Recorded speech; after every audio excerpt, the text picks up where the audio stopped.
we go again. Yeah. I'm not seeing. I went to a match last year. I was very impressed. We're cheering each other on. Remote.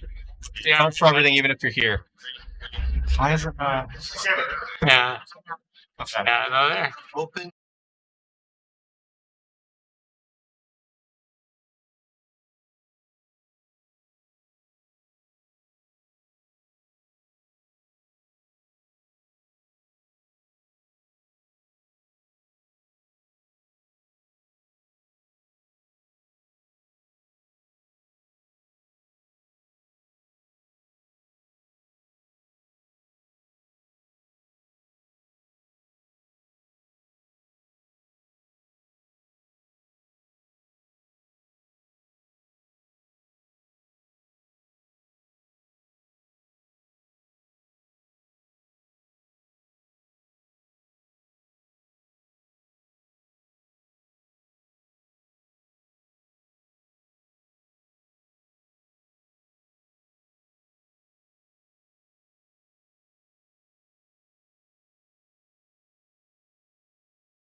Me with a girlfriend right underneath the pipe from that.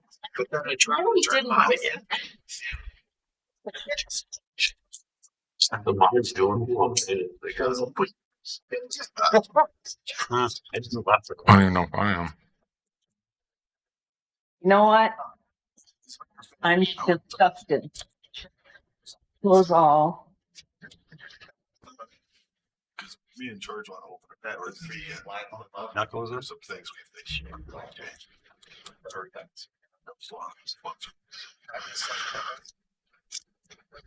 Are we able to do a roll call? Not. Okay.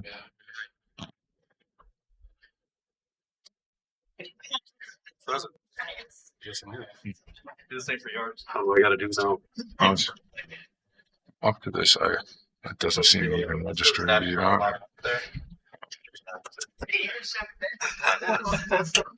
And what? Wait till we're both Yeah, I kind of gotta hit myself. But you're doing the line. Close all. What do I do? Close? Close all. Good again. Same three lines there. Those three lines? While we're waiting to work with the computers, let's stand and do our Pledge of Allegiance. Mr. Winnicky, will you lead us, please? Pledge allegiance to the flag of the United States of America and to the republic for which it stands, one nation, under God, indivisible, with liberty and justice for all. Normally we have a moment of silence here. Rather than that tonight, I want us to reflect on what happened to this nation a week ago. We can't let that happen in this country. We cannot. We're better than that. We're better than that in the United States. We're better than that in Wisconsin. We're better than that in Jefferson County Board.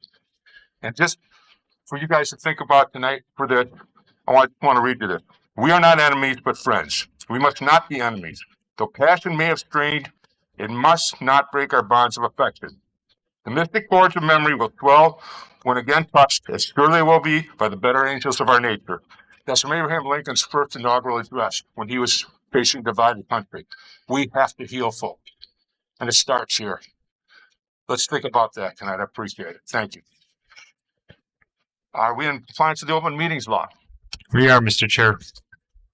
We will proceed here. We don't have a roll call, but just out here, I know we have a quorum. I've counted up. We have 17 in the room, so we have a quorum, so we can proceed with business, and we'll work on the computer business as we go. So I will entertain a motion for the approval of the agenda. Second. Who seconded? Since we can't get that up on the board and everything else, just make sure you say your name out. So I remember. So that was Matt, Supervisor Falker, seconded that. All in favor? Aye. Hi. Opposed? Hearing none, the agenda is approved. Approval of December 8th, 2020 meeting minutes. Supervisor Renard? I'll move approval of the minutes as presented. Second, Paulson. Second from Paulson. Thank you. Any discussion, corrections? All in favor of approval of the minutes? Aye. Aye. Opposed? Hearing none, they are approved. Communications. We have zoning committee notice of public hearing, which is January 21st, 2021, beginning at 7 p.m. and that'll be right here in room 205. And then we also have some retirement recognitions. Terry, lead us through that.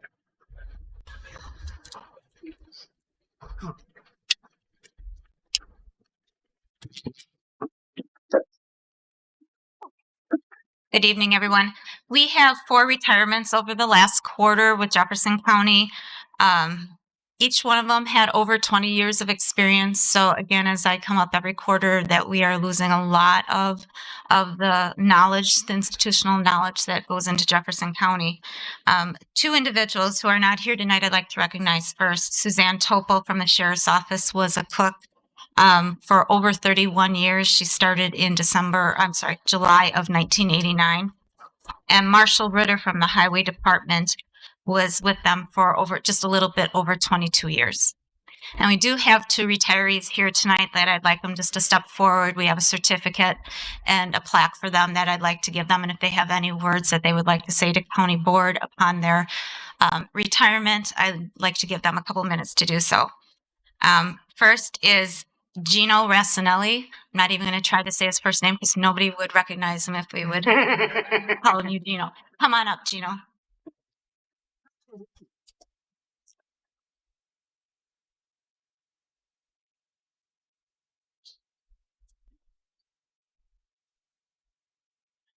Gino worked in our human services department. His final position there is the financial assistant worker. I actually got to meet him, not meet him for the first time, but spend some time with him over in his office just this last year, I think it was, and to see the environment which he works in and some of the issues that he has had to personally deal with some of our consumers and the great work that he did for them. So we'd like to recognize Gino for his 28 years and 11 months of service. His dedication and service and commitment are definitely achievements that he should be proud of and the county should be proud of.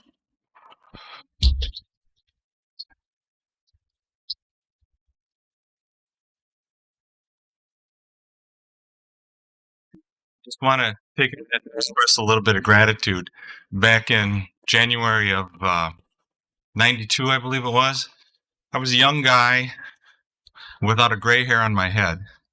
And I started working for Jefferson County. I think I was hired as an aftercare worker, and I was paid the amazing sum of $7.04 an hour at the time. And the last 29 years have gone by pretty quick. But it's truly been a privilege for me to serve the residents of Jefferson County. They have opened up their homes and they've allowed me on their journey. And I've worked with some tremendous professionals along the way. So again, it's really been a privilege for me, and it's with a great deal of gratitude and appreciation that I thank the citizens of Jefferson County for allowing me to serve them. Thank you.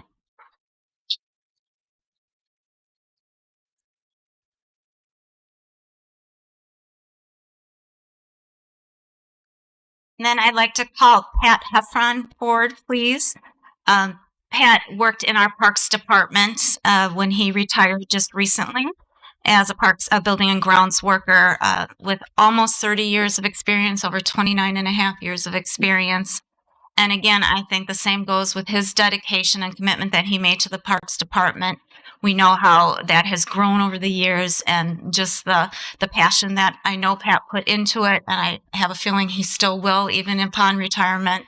And I think one thing I'd like to say about these two individuals that are before us tonight, I have had to deal with a lot of issues throughout the county, but I don't know two more people who I've never seen get angry or upset. Either one of these two. They've always had a smile on their face, no matter what the circumstances are. But Pat, we'd like to recognize you again for those 29 years of service.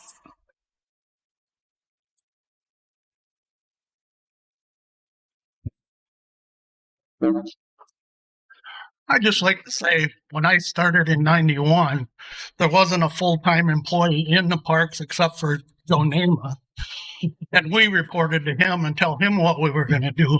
And the way the parks have grown in the last, since 91, when the parks were only open 6 months out of the year, I'd just like to thank all the people in the county board that gives us the amount of money we need to keep them, and all the employees that I worked with and met. And like she said, I haven't had issues with anybody over 29 years, and everybody that's come and gone.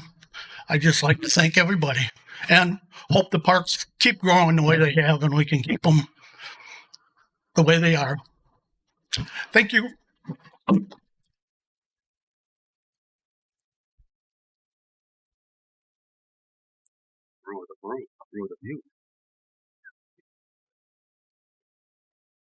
Thank you, Terry.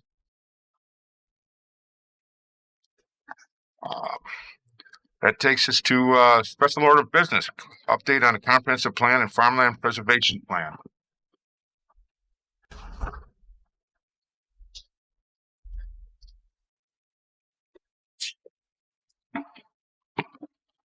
So good evening.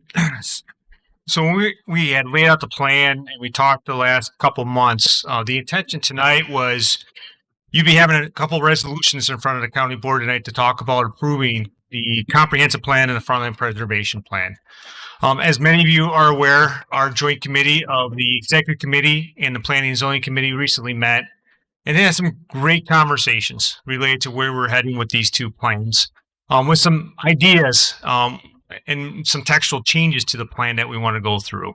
One of the biggest comments that we're still working through right now is actually the vision statement within the comprehensive plan.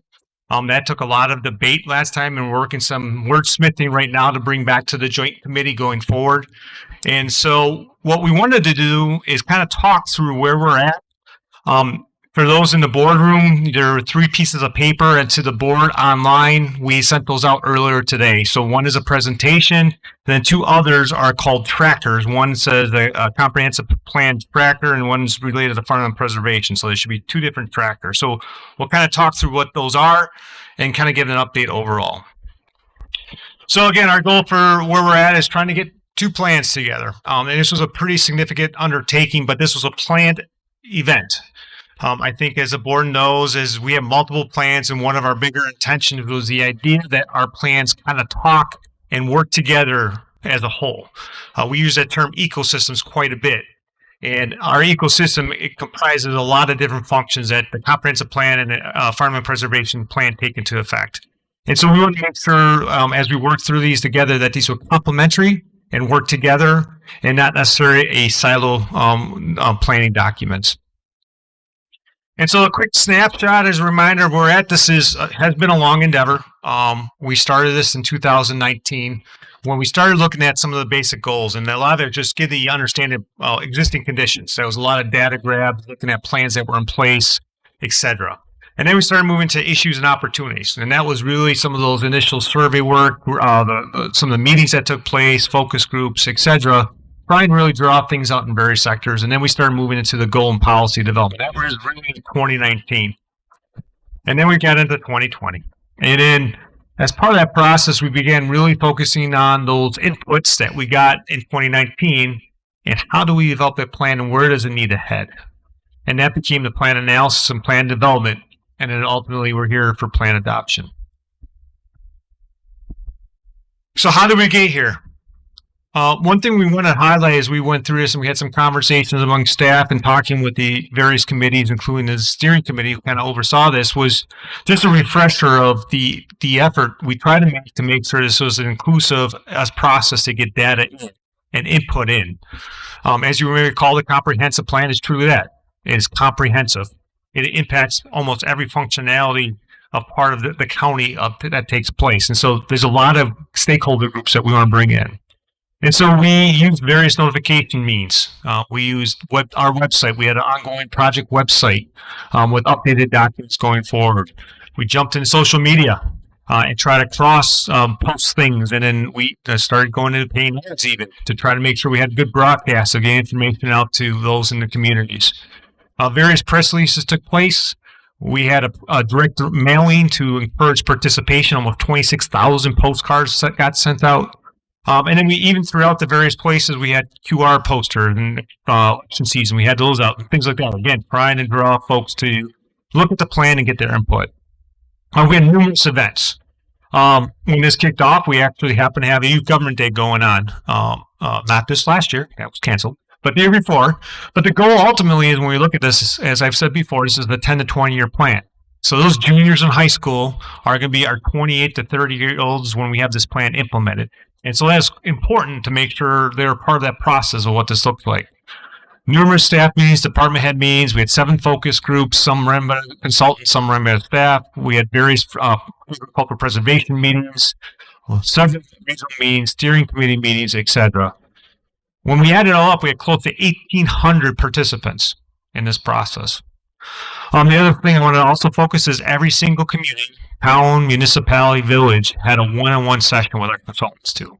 And so those are some great sessions, good feedback. So point being is we had some very good ways to get input.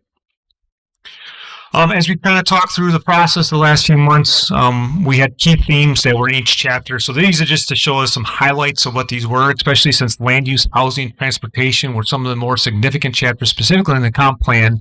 But you saw similar things in the farmland preservation plan as well. So You'll see this throughout in chapter 2 specifically is where you'll see these for the draft.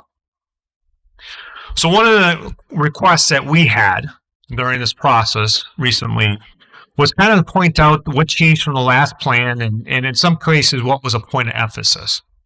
So this was in some ways a complete rewrite of the plan.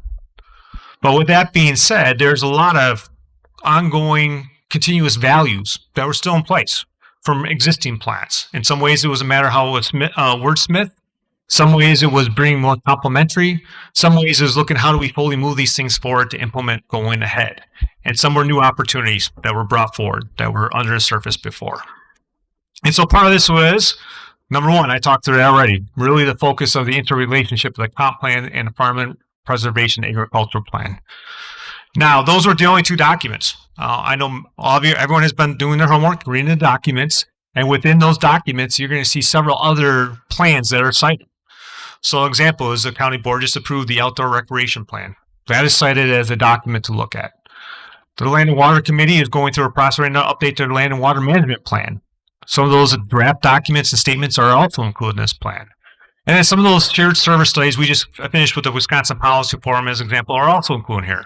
Again, the intent is that these planning cycles were done with other inputs through other planning efforts, and those weren't done in silos, but done in a comprehensive approach. Number two, so I'm going to go back to the story when the staff kicked this off. And SRF went through that little chart, that circle many of you are familiar with now, with all the various chapters on that. And we had a senior staff member go, those are all supposed to be in the comprehensive plan. It was said in jest in some ways, but the point being is the intent was truly make a comprehensive plan, that there was a value across the board of all those key components of what makes up a comprehensive plan. So agricultural, natural resources, outdoor recreation, economic development, transportation, etc. are all equal as we try to build this across a platform, not as silos, but opportunities to work together. So again, talking about that ecosystem, what we're trying to create in the county continue. We talked about public participation, and the intent was trying to get as much in as we could. Obviously, 2020 was a little bit of a challenge of how do you get some of that public input going forward, but we found ways to do that. Implementation. We spent a lot of time on what do we say for implementation, in some cases how we align it in the future for budget in the strategic plan. And so these plans were created with the idea of not being a plan that looks pretty and meets a statutory requirement, but working together we can move these things forward in terms of key goals that the county has brought forward for the various stakeholders and residents to take place. Rural character and aesthetics, small town charm. Those kind of things are a recurring theme and value, and that was very important both documents as we look ahead together. The concept of coordinated growth. Again, we're looking at that balance of those areas that should be preserved, but then also the areas that need a natural area of potential growth, especially with our location between the two metro areas and also the pressure from the south coming. And so part of this is how do we be proactive with that growth? How do we have our towns and incorporated municipalities work together? And how do we find the right place with services that are available that we can take those opportunities, but also be prepared for those challenges that growth might bring? Collaboration and cooperation. This morning I was on a meeting, we were talking about looking at 2020, what was the year for 2021, and mine was recovery and rebuilding. And part of it was the idea of we've built a lot of great things this year as we look at collaboration, cooperation. But that's not new, right? 2020 did not need a pandemic to say that we work together, because the foundation of those folks working together, it's been there for a long time. We just continue to build on it. And in this planning process and those interviews, that was a reoccurring theme, collaboration and cooperation. Equity and fairness, that was a comment that came out in terms of land owners and how do we keep that fair across the board when we have different values from different parts of the county and the resources related to it. And then finally, some other key things, like the continued idea of environmental protections, really focus on some of our natural resource corridors, look into those wetlands, how do we make sure we're mapping these things properly, the focus of groundwater and surface water quality specifically. And again, the third bullet kind of is a recurring theme. Make sure our growth and development's in the places that make sense, and we'll keep and preserve the areas that it does not make sense to keep the growth out. Housing and development, kind of consistent, be cognizant of keeping the world character and the adverse impacts, but understand there's some growth and opportunities related to that. We want to encourage those higher density areas in our urban service areas along the municipalities and those transportation corridors. So first, the second and third bullet kind of talk together. They include businesses and industry. And the key is we want to make sure we have those higher intensity developments or where we have sewer and water. We have the power in place. We have those more intensive city services as an example. We also want to make sure that we link into our current transportation network and maximize the benefit versus building new transportation networks when that might not be needed. So example, how do we use 26 and I-94 and 16 going ahead in the future? And then finally, agricultural preservation. Again, trying to minimize the non-agricultural development on those prompt soils. We talked a lot about this in the process of having classification of what those soils look like and re-looking at it for the future. Integrity of agricultural districts and those accepted agricultural practices. So those are some of the key themes. Some are new or changed from the last plan. Some are just more points of emphasis on building principles that were in place already. So we're really in the process of incorporating the comments. And so the sheets you have in front of you are our trackers. And what our consultant did, we had a clearinghouse, basically. They were our clearinghouse. And they took literally the comments as they were presented, and that's your first column. So we had approximately 131 comprehensive plan comments. Now, this doesn't mean there's significant policy changes. In some cases, there's wordsmithing or repositioning certain paragraphs, etc. The second column says update. So if a yes is in there, that means that's going to be included in the updated document that's going to be released tomorrow morning, incorporating those comments. We put this here so the policy making, the board and committees can also give feedback. Do they want that comment to be included? So if for some reason you don't want that included, then in our next joint meeting we'll talk through shortly, we can get that feedback. In some cases, you'll see no. So some cases there's comments that came in that maybe didn't align with some of the things that we heard, or maybe with some specific policy that we didn't have the guidance on, that we thought there needs to be more conversations of in future meetings. And so again, this is a document to help guide the board through reading through those comments and then determine what should be included in those final documentations. So there's 131 for the comp plan and about 56 for the egg preservation plan.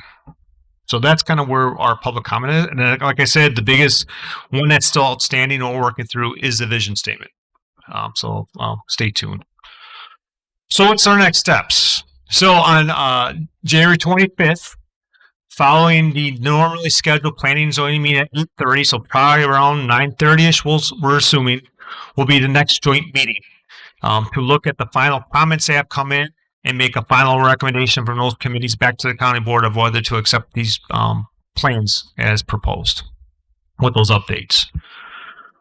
We also, beyond the approval, want to start looking ahead. And again, these are the key factors as we look to the future. So part of this is we want to utilize the strategic plan to help break down the implementation strategy. And so this is going to be in past practice is typically done through the executive committee. But we would like to have those conversations with some staff input going ahead. And then the implementation plan that has grown slightly since we talked about that in budget season. I think it was like 32 pages in. I think we're a little bit bigger than that now with some new ideas that have surfaced or just specific things. So an example, two examples. When we start talking about education, we didn't fully have the idea of really working with our higher education. So we want to make sure there was a specific proactive approach to saying we want to continue our efforts working with UW-Whitewater, Madison College, Waukesha County Technical College, and Maranatha. Those are some great resources. They've helped us out a lot already, but there's some great opportunities ahead. You might have heard that we need childcare in the county and across the state. So we have some programs already in place, and that came up routinely through these conversations, but we want to make sure there was a strategic initiative saying we want to continue to look at how do we incorporate childcare related to our ecosystem of Jefferson County. Not only help our businesses, but also as one of the top 10 employers in the county, our staff needs the access to childcare too as we continue to recruit and try to retain the best personnel. So our goal is then how do we break that down? Looking at as it relates to staffing requirements, looking at as maybe relates to project requirements, and putting it into chunks of 2 to 3 year cycles that make sense. The other part is really have to prioritize it. So some of this might be we want to jump to E, but realize A through D also need to be done in implementation first before we can get to E. And so that's how we're going to try to lay this out in future meetings with the county board. And so the key dates ahead will be January 25th, and then February 8th. Our next county board meeting is the goal for the final approval.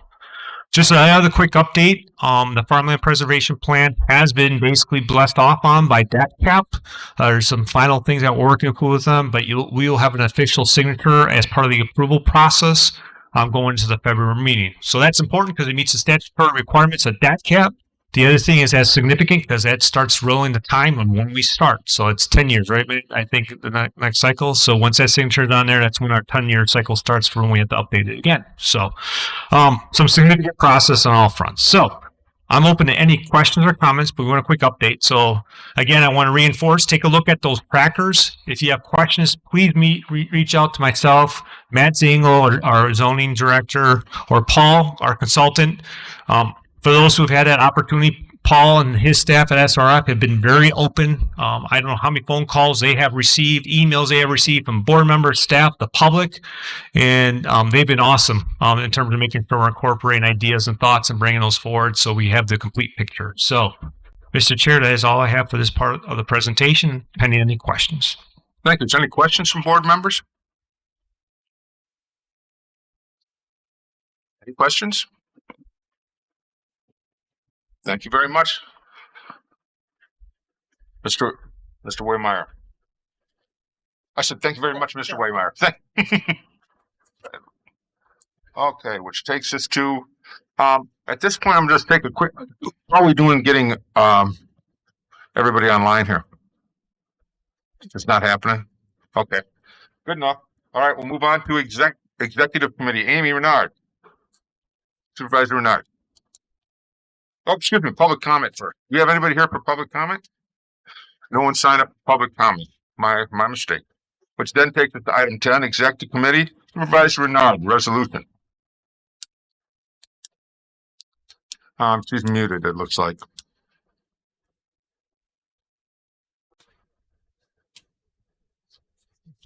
Okay, you can hear me now, right? Yes. I would like to yield the floor to Supervisor Christensen, who is Jefferson County's representative to the Wisconsin Utility Tax Association, and he is the one who brought this issue before the executive. Supervisor Christensen. Thank you, Mr. Chair. What I have here is resolution number 2020-39. State utility aid is intended to compensate local governments for costs they incur in providing services to local utilities, which cannot be recouped through property tax, since utilities are exempt from property taxation. Jefferson County is a member of the Wisconsin Counties Utility Tax Association, which is comprised of 36 counties with electric utility plants. Local governments hosting utility plants are entitled to a portion of utility taxes collected by the state of Wisconsin. The current formula for determining and payment is 50 years old and no longer provides equitable return of utility tax collection to counties and municipalities. The state of Wisconsin has returned approximately 20% of the revenue collected to local governments hosting utilities. In 2019-2020, the state collected $351.4 million in utility taxes, but only returned $75.6 million to local governments as utility aid. This resolution is requesting that Governor Evers and the Wisconsin legislature include an inflation-based adjustment to the state's utility tax aid formula in the next budget bill to create an improved, more equitable return of utility tax collections to counties and municipalities as utility aid. Now, therefore, be it resolved that the Jefferson County Board of Supervisors hereby request Governor Tony Evers and the Wisconsin legislature to include an inflation-based adjustment to the state's utility tax aid formula in the next budget bill to create an improved, more equitable return of utility tax collections to counties and municipalities as utility aid. Be it further resolved that Governor Tony Evers and the Wisconsin legislature include in the next state budget a catch-up provision compensating counties and municipalities using a 13-year inflationary index starting in 2005, going to 2018, which would have generated 22.5 million more in utility aid payments, and further include indexing formula components from 2018 onward, which would cost less than $2 million per year to ensure that payments reflect the increased value of utility property. The next two clauses are housekeeping, and the fiscal note is this resolution has no immediate fiscal impact. I move for adoption of this resolution. Do I have a second? Second. Second. Second by Supervisor Johns. Discussion.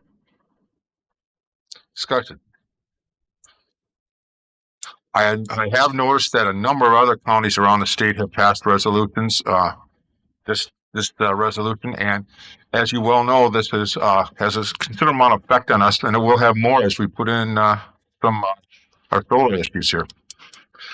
So, any questions? How do you want to vote, Madam Clerk? We can try it with the tablet. Okay. Supervisor Christensen, you had, okay. Seeing none, we can try the tablets.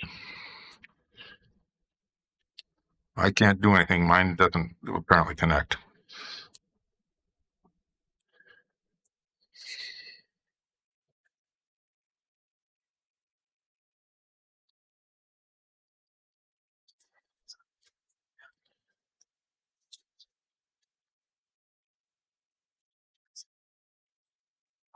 Okay, I've been advised by the clerk that we need to do a voice vote here. All right, all in favor? Aye. Aye. Aye. Aye. Opposed? Hearing none, passes. Okay, takes us to Finance Committee. Supervisor Jones. Thank you, Mr. Chair. Resolution number 2020-40.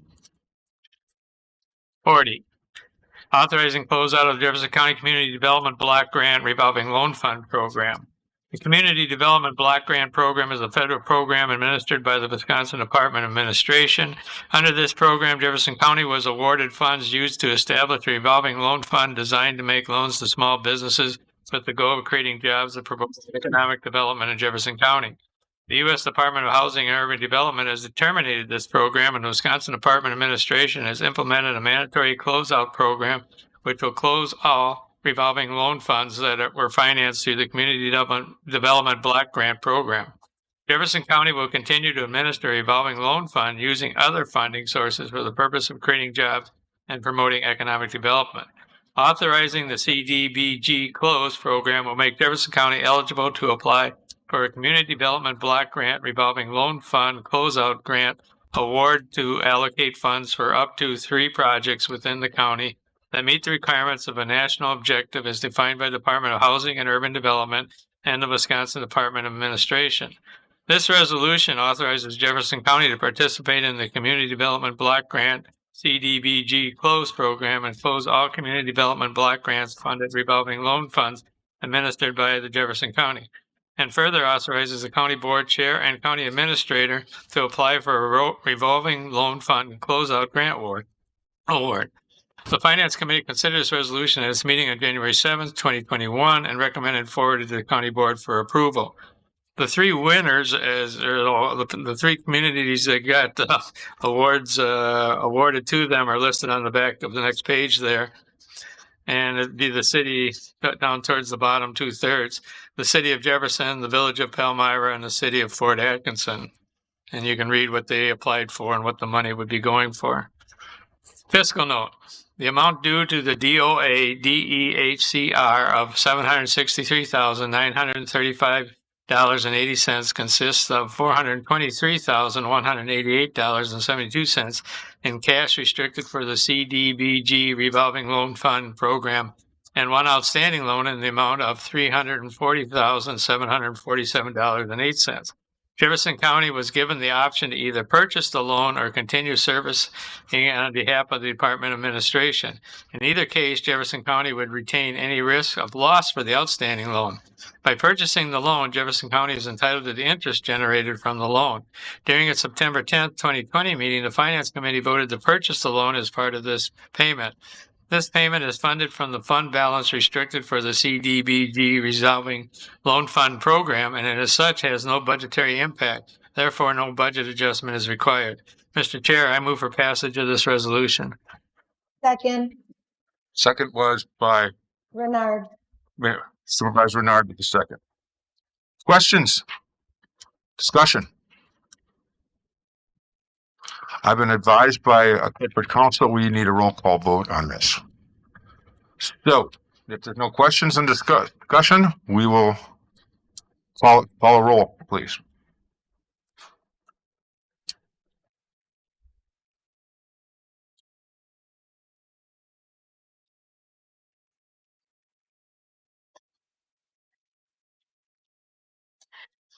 Supervisor David, Aye. Aye. thank you. Supervisor Kelly, Supervisor Renard, Aye. Supervisor Smith, Aye. Supervisor Martin, Aye. Supervisor Lund, Aye. Supervisor Coots, Aye. Supervisor White,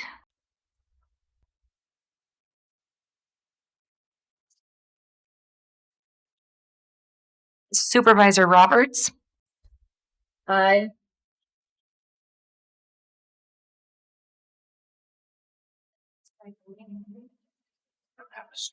It's not on.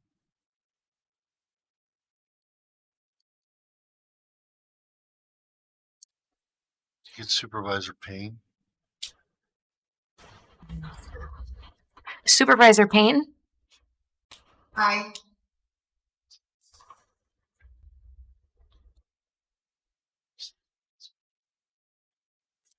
Supervisor Jones, Supervisor Brockler, Aye. Supervisor Herbst, Supervisor Morris, Aye. Supervisor Winnicky, Supervisor Zastro, Supervisor Johns, Aye. Supervisor Ness, Aye. Supervisor Drana, Aye. Supervisor Backlund, Supervisor Kennard, Supervisor Paulson, Supervisor Felker, Supervisor Fitzgerald, Aye. Supervisor Nealon, Supervisor Schultz, and Supervisor Christensen. Okay, we have 27 yes and 3 absent. It passes. Which takes us to the Finance Committee B resolution. Supervisor Jones. Resolution number 2020-41, accepting grant funds from the Wisconsin Department of Justice for juvenile delinquency prevention improvements to juvenile justice programs and practices. The Wisconsin Department of Justice has awarded Jefferson County $7,000 pursuant to the Juvenile Justice and Delinquency Prevention Act to be applied towards Jefferson County Diversionary Program to address disproportionate minority contact. The Juvenile Justice and Delinquency Prevention Act works to prevent juvenile delinquency, improve the juvenile justice system, and protect children. This program accomplishes its mission by providing funds directly to state and local communities for delinquency prevention improvements to state and local juvenile justice programs and practices. These grant funds will allow the Human Service Department to create programs aimed at reducing the overrepresentation of minority youth in Jefferson County's juvenile justice system through diversionary programming. On January 7, 2021, the Finance Committee reviewed this resolution and recommended forward to the County Board to accept $7,000 in grant funding for juvenile delinquency prevention and improvements to juvenile justice programs and practices. Fiscal note. These grant funds will be used for diversionary program to address disproportionate minority contact and are available to be used January 1, 2021 to September 30th, 2021. Jefferson County will receive reimbursement for costs incurred during this time. This is a budget amendment. County Board approval requires a 2/3 vote of the entire membership of the County Board, 20 votes of 30-member County Board. Mr. Chair, I move for passage of this resolution. Do I have a second? Second. Second by Supervisor Morris. Discussion. Questions?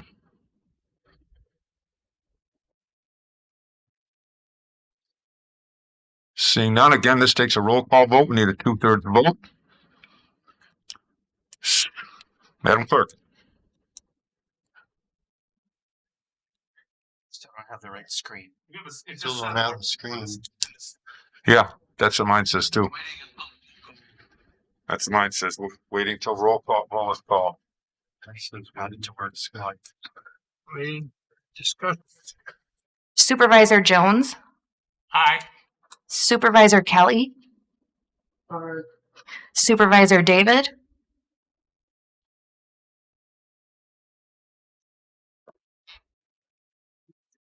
Supervisor David, you're muted.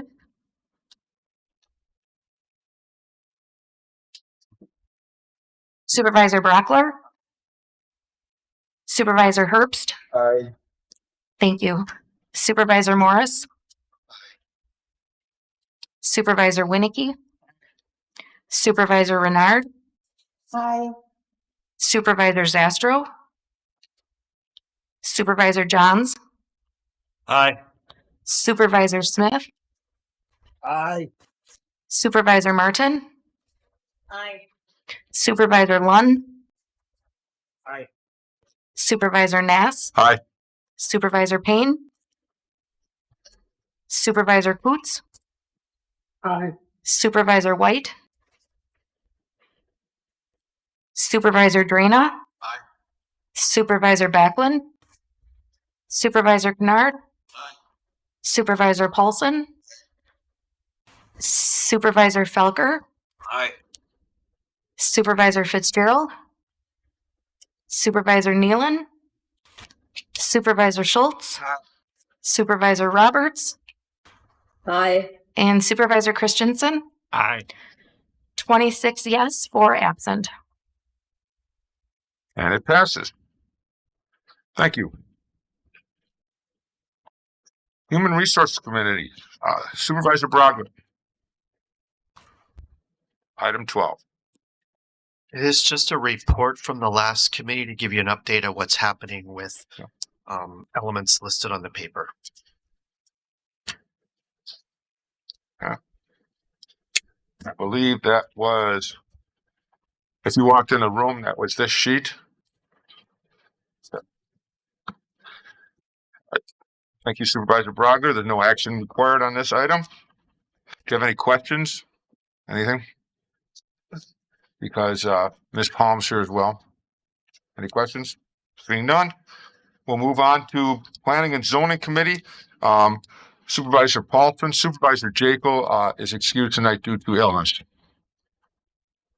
Thank you, Mr. Chair. To the honorable members of the Jefferson County Board of Supervisors, the Jefferson County Planning and Zoning Committee, having considered petitions to amend the official zoning map of Jefferson County, filed for public hearing held on December 17th, 2020, as required by law pursuant to Wisconsin statutes. Notice thereof have been given and being duly advised of the wishes of the town boards and persons in the area affected, hereby makes the following recommendations. Approval of petitions as written, dated this 28th day of December 2020, Blaine Paulson, Secretary. Ordinance number 15. Ordinance number 15, amending official zoning map of Jefferson County. Whereas the Jefferson County Board of Supervisors has heretofore been petitioned to amend the official zoning map of Jefferson County, and as written, I would entertain a motion to approve. Do I have a second? Second. Approve, Supervisor Nealon. That's a second to approve as written. Any discussion, questions? Supervisor Kennard? I will abstain for potential conflict of interest. So noted. Any other questions? Discussion? All in favor of ordinance number 15, say aye. Aye. Aye. Aye. Opposed? Hearing none, the ordinance passes. Takes us to item C, repealing and recreating the private on-site wastewater treatment system ordinance, page 13 in your packet. Thank you, Mr. Chair. Ordinance number 2020-16, repealing and recreating the private on-site waste wastewater treatment system ordinance. The Jefferson County private sewage system ordinance was adopted on May 8th of 2001. Since its adoption, numerous changes have been made to Wisconsin state statutes and administrative code sections referred in the ordinance. This ordinance repeals and recreates the private sewage system ordinance and brings the ordinance into compliance with current Wisconsin law. The Planning and Zoning Committee considered this ordinance amendment on December 28th, 2020, and recommended forwarding to the County Board of Supervisors for adoption. I recommend forwarding this for approval. Do I have a second? Second. Second by Supervisor Falconer. Any questions, discussions? This is Supervisor David. Yes. Could you outline the changes?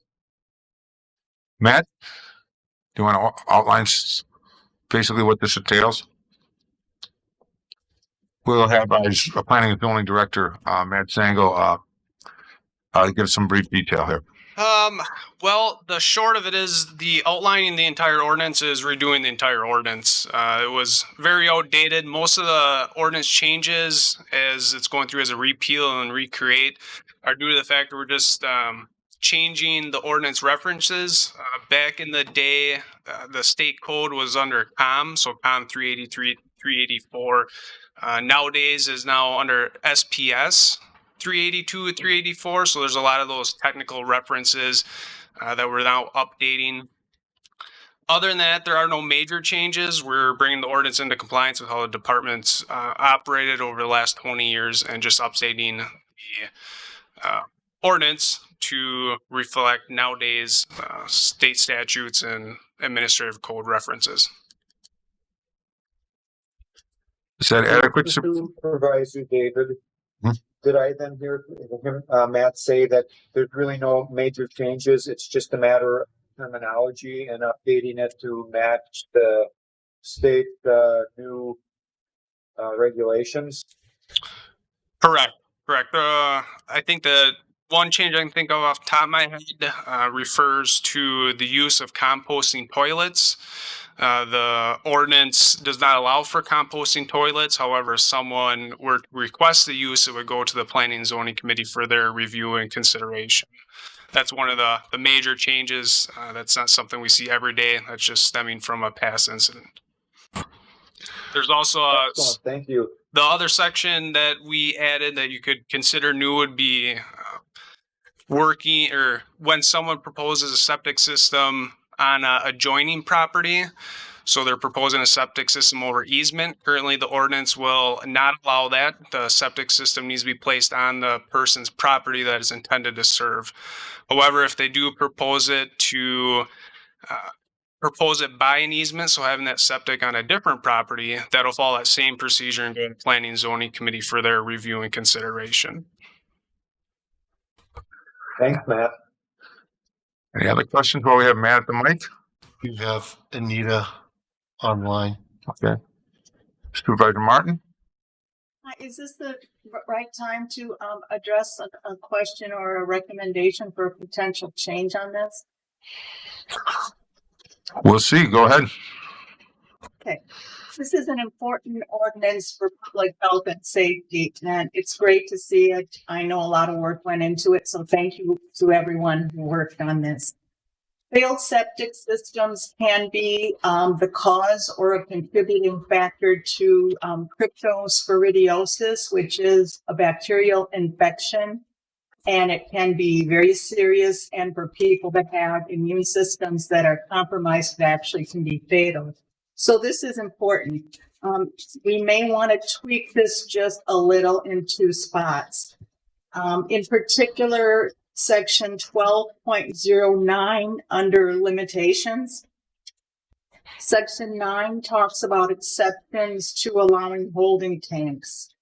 And I was wondering if we might want to look at the following, is maybe changing and saying exceptions to allowing holding tanks for new construction may be granted when the public interest in safe, healthful sanitation arrangements will not be jeopardized. And then could we add the word as determined by the Jefferson County Board of Health? And then the other change that I think we could perhaps look at is under 12.18, which is the POWTS maintenance and management section under number 1, general provisions. Part D, I believe, has 3 different listings as to what the investigation of a potentially failed system would involve. And there are 3 things listed. I would suggest that we consider adding number 4, requiring water testing by a certified laboratory. And these changes would be the same types of things that are incorporated in the Dane County ordinance. Thank you.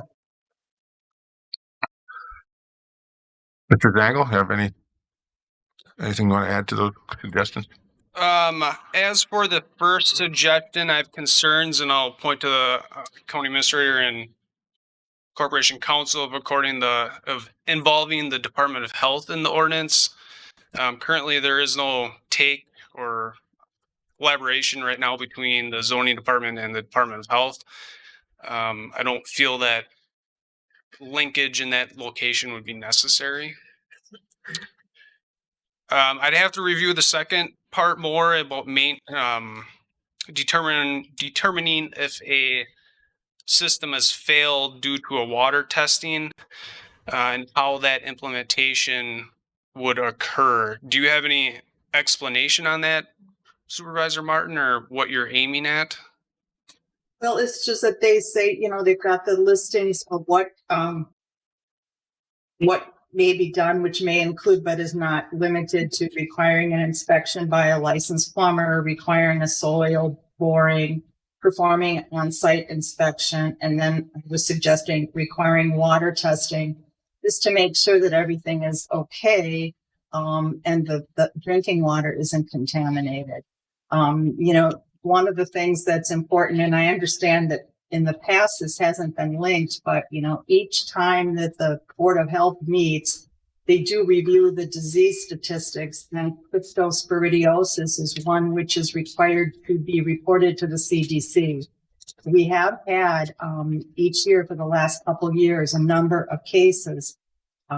Failed septic systems can be one factor, so can there be infection within a family when people swim at pools that are contaminated, or in a water park situation or whatever.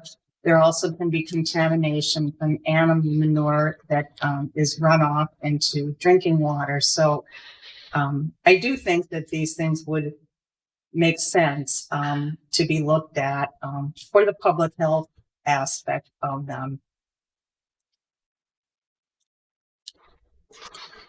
Sure. So my first comment on that is that section reference is let's say a quick reference for the department to determine if that septic system's failed, and it's an easy means for the landowner to prove that it's not failed.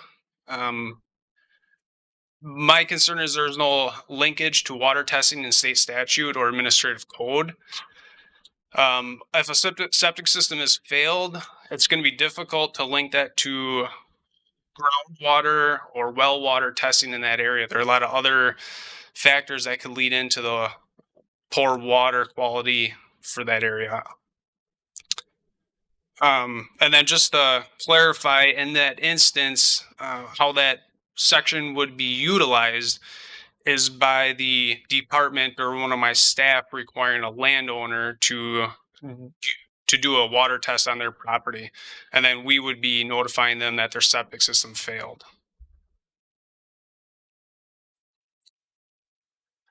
Any other discussion, questions?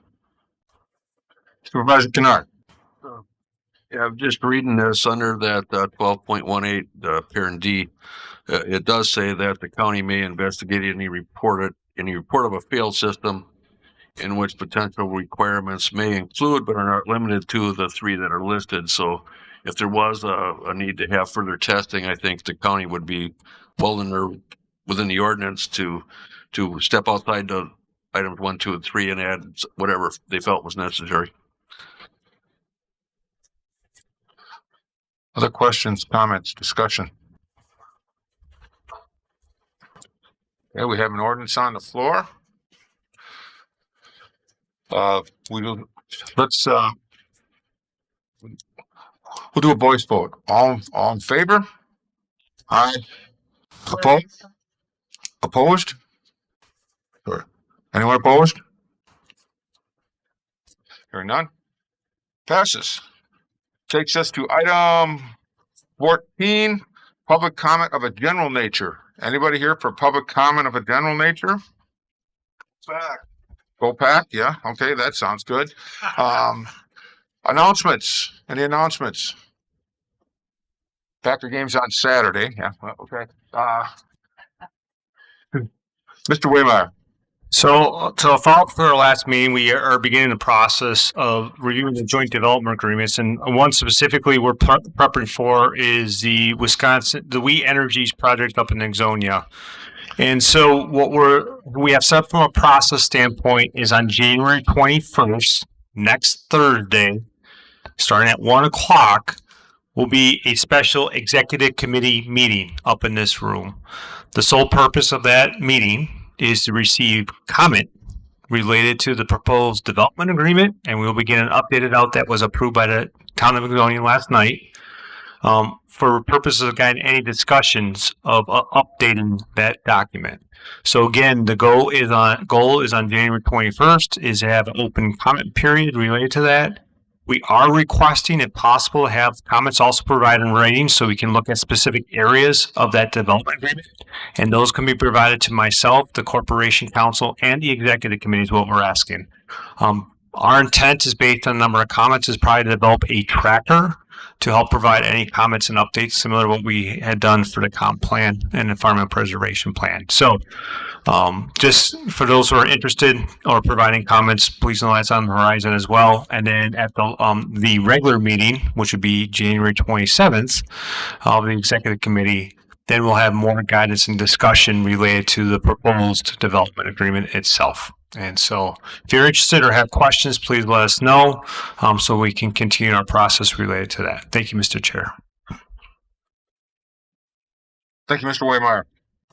Any other announcements? Any other announcements? Our next county board meeting, February 9th, 7 p.m. I will entertain a motion for adjournment. So moved by Paulson, a second by Supervisor Falker. All in favor? Aye. Aye. Opposed? We are adjourned. Thank you.